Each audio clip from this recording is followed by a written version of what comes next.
Olá! Hoje estamos chegando ao quarto momento da nossa série de mensagens Porque Posso Ter Esperança em Deus. Eu quero entrar em três questões muito sérias e uma delas dou destaque e a coloco primeiro, quando a palavra de Deus nos afirma o seguinte, livro de Salmos, capítulo 31, verso 20.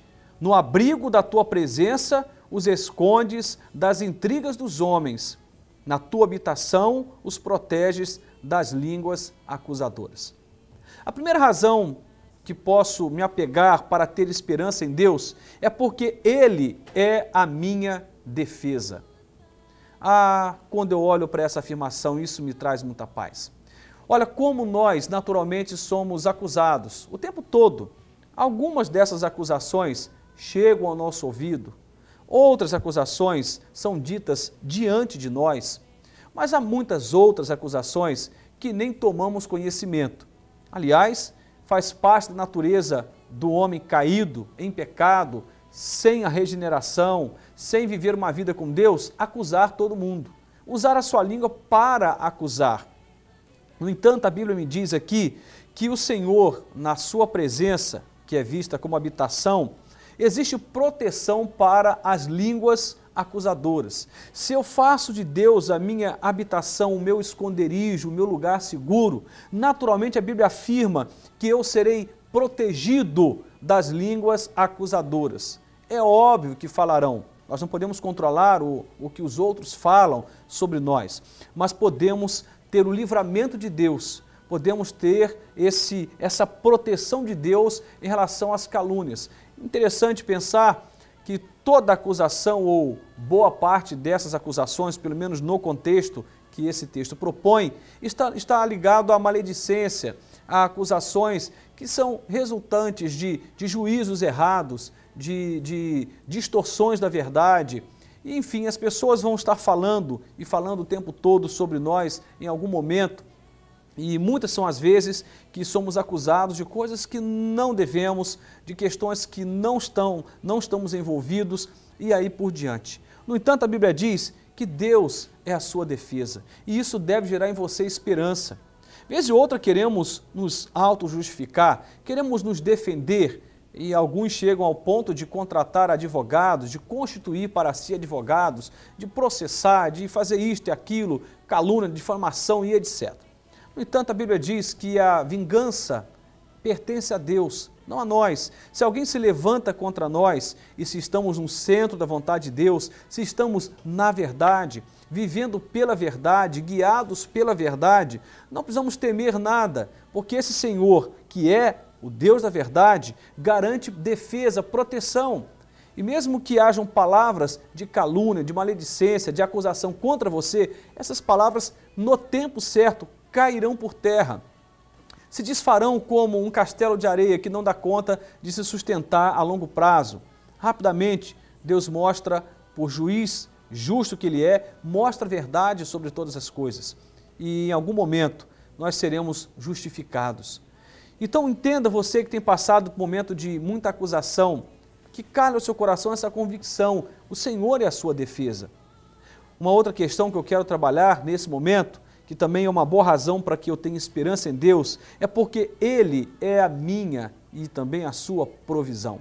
Ele é a minha provisão. Diz a palavra de Deus no livro de Salmos, capítulo 121, versos de 1 a 2. Olha o que diz a palavra. Levanto os meus olhos para os montes e pergunto, de onde me vem o socorro? O meu socorro vem do Senhor, que fez os céus e a terra. Esse texto ele é bem amplo, ele fala sobre o socorro de uma forma bem geral. Mas eu quero pensar nesse socorro como provisão. Um Deus que não nos permite passar, quando estamos vivendo no centro da sua vontade, não nos permite passar por algo além da nossa capacidade de suportar, mas que nos dá sempre uma válvula de escape e que no tempo certo Ele providencia o que nós necessitamos. É óbvio que Deus que nos ama também é um Deus que nos prova, Ele nos testa. E isso tem a ver com a dinâmica da fé, com a dinâmica do processo de maturidade espiritual, de crescimento espiritual, de aprendizagem no que diz respeito aos mistérios da vontade de Deus, de sujeição a Deus a despeito de enxergarmos ou não uma situação lá na frente como resposta, mas uma coisa é certa, no tempo do Senhor, a provisão vem. Deus fez isso com Israel, providenciando o maná, as codórnias, a água, no meio do deserto. Deus foi Deus de provisão para José, que vendido como escravo, foi acolhido no Egito como escravo, mas recebeu de Deus uma grande oportunidade. Deus foi Deus de provisão para José, que depois se transforma num instrumento de Deus para a provisão de toda a sua família e também de todo o Egito, no momento de seca. Deus é Deus que tem mostrado ao longo da história da humanidade, especialmente da história bíblica, que Ele tem sido um Deus de provisão para os seus filhos, para os seus servos.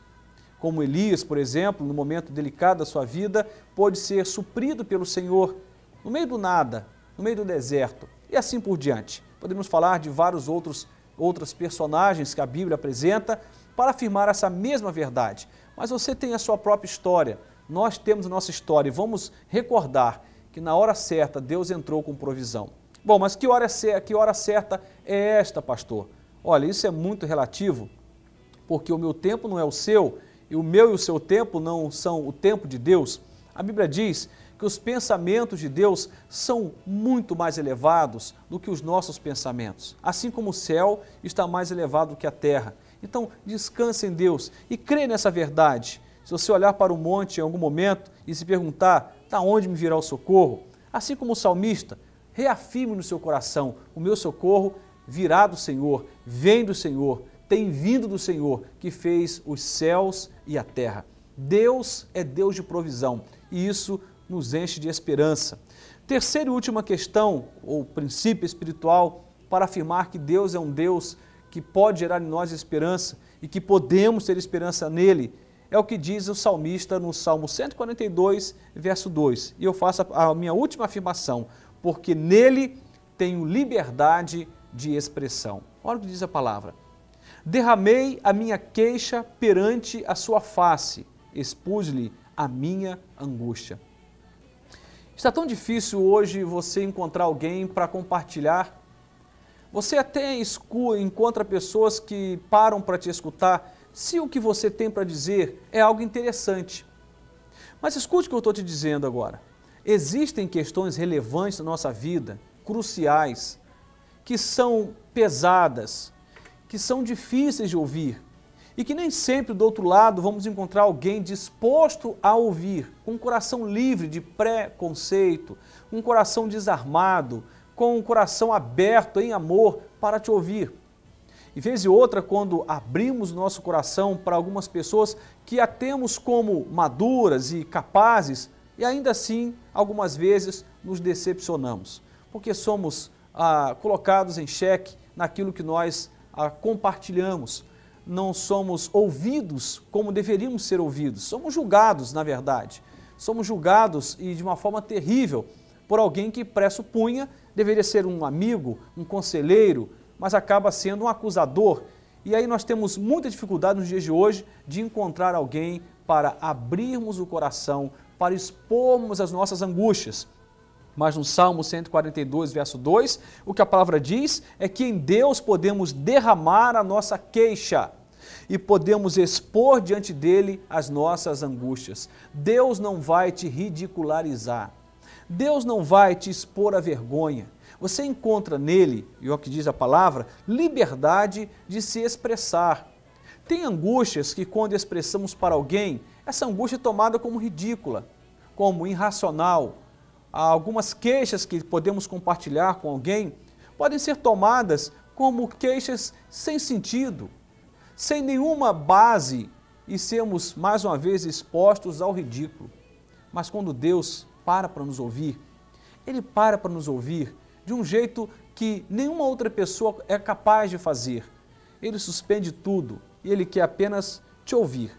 O que Ele faz com que ouve, e aí, isso aí é uma questão muito ampla, não dá para mensurar, porque às vezes Deus vai devolver para nós, Ele parou para nos ouvir, vai devolver para nós afago, carinho, às vezes exortação, repreensão, mas tudo que Ele falar de volta, toda a expressão como devolutiva de Deus, ela é sempre uma expressão de amor. E Deus nos dá essa liberdade, em Cristo Jesus, de entrarmos na sua presença, na oração, pela súplica, pelo clamor e rasgarmos nosso coração, derramarmos a nossa alma, derramarmos as nossas queixas, revelarmos, expor as nossas angústias sem ser ridicularizado. Você já foi ridicularizado por alguém alguma vez? Olha, eu tenho pessoas com as quais eu compartilho um pouco da minha vida e pessoas que eu busco quando estou em aperto, mas podemos contar em uma mão apenas as pessoas com as quais podemos compartilhar e confiar. É muito raro, mas eu queria que você pudesse olhar para Deus e entender que Deus, ou em Deus, você tem liberdade de expressar suas queixas e suas angústias. E isso gera esperança. Eu queria citar um texto de um filósofo da Grécia Antiga chamado Epicuro, que diz o seguinte: os grandes navegadores devem sua reputação aos temporais e tempestades. O que eu quero dizer com isto é que todos nós passamos por lutas, vez e outra somos acusados, vez e outra passamos por algum momento de escassez, dificuldades, tribulações, mas como diz Epicuro, e é uma palavra interessante de pensar, que a reputação de um grande navegador está ligada estreitamente às tempestades que esse navegador enfrentou e venceu. Eu quero dizer para você que você pode tudo naquele que te fortalece, inclusive enfrentar as acusações, os momentos de escassez que você tem passado, as dificuldades, momento em que você tem sido silenciado e precisaria ter lugar para se abrir. Estou te dando uma dica, Deus é esse lugar para você se abrir. Então, em nome de Jesus, tenta entender que há motivos de sobra para você ter esperança em Deus. Tenha esperança no Senhor, porque como vimos nesta tarde de domingo, Ele é a sua defesa, Ele é a sua provisão e nele você tem liberdade de se expressar. Eu espero que Deus tenha falado ao seu coração e que aquilo que eu fui incapaz de compartilhar, que o Espírito Santo possa completar. Deus te abençoe, em nome de Jesus. Amém.